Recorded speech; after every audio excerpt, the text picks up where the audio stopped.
अब बेटा इस सवाल में लिखा हुआ है कि largest n belongs to n for which 3 की power n divide the factorial 50।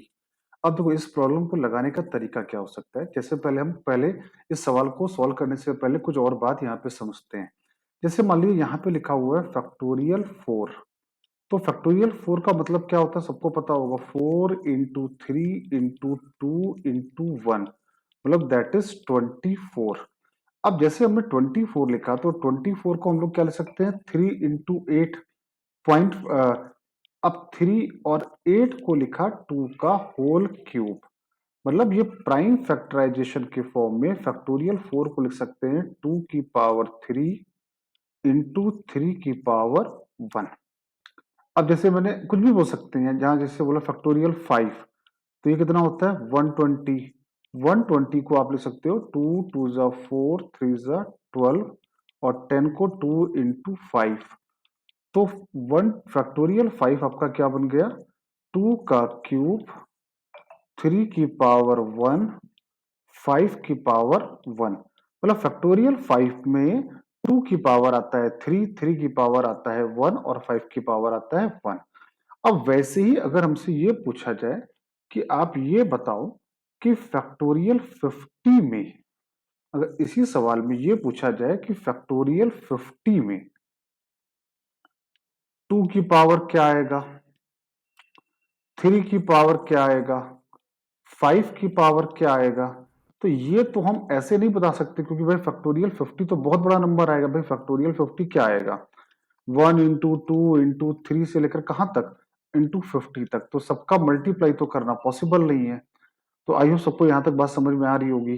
Factorial 50 में अगर मैं पूछूं कि बताओ 2 की पावर कितना आया, 3 की पावर कितना आया, 5 की पावर कितना आएगा, तो ये हम ऐसे तो नहीं बता पाएंगे जैसे कि ऊपर फैक्टोरियल 4 और फैक्टोरियल 5 का एक्सप्लेन कर दिया। तो कैसे किया जाएगा इसको सॉल्व करने का, और कोई तरीका होता है तो हाँ और कोई तरीका होता है। जैसे 50/3 और ये है ग्रेटेस्ट इंटीजर। फिर आगे लिखेंगे 50/3 का ग्रेटेस्ट इंटीजर, 50/3 का ग्रेटेस्ट इंटीजर, 50/3 का ग्रेटेस्ट इंटीजर और ये चलता जाएगा आगे तक। अब 50/3 कितना आता है 16 पॉइंट मान लेता हूं 5 आता है। Let's assume that is this. अब ये कितना आएगा, ये आएगा मान लेता हूं कि 5.4 आया। अब ये 27 है तो ये मान लेता हूं 1.4 आया। और ये तो अप्रोक्सीमेटली 0.8 के आसपास एज्यूम कर लेता हूं क्या जाता है।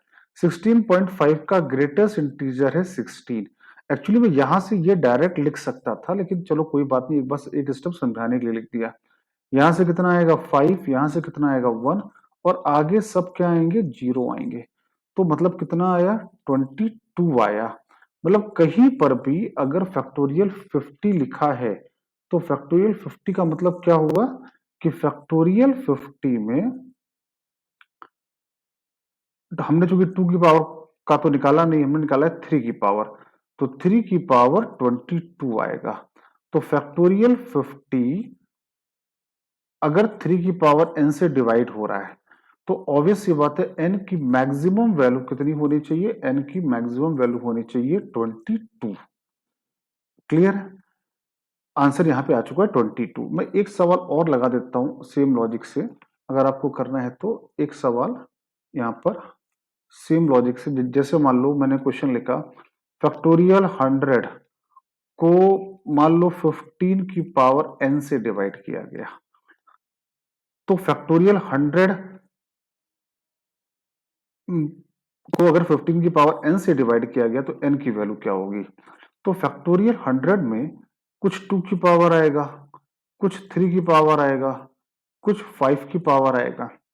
तो पहले देखो 15 किससे मिलके बनता है, 15 मिलके बनता है 3 और 5 से। तो हमें क्या करना है 15 में 3 की पावर देख लेना है और 5 की पावर देख लेना है।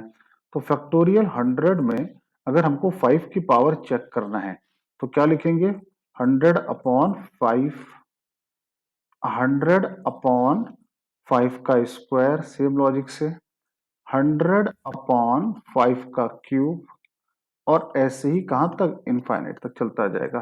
तो यहाँ कितना आ रहा है 20, यहाँ कितना आएगा 4, और यहाँ पर आएगा 0, तो 24 आया फैक्टोरियल 100 में। अब फैक्टोरियल 100 में अगर हमको निकालना है 3 की पावर कितना है, तो क्या लिखेंगे 100/3, 100/3 का स्क्वायर, 100/3 का क्यूब, 100/3 की पावर 4, और आगे तक।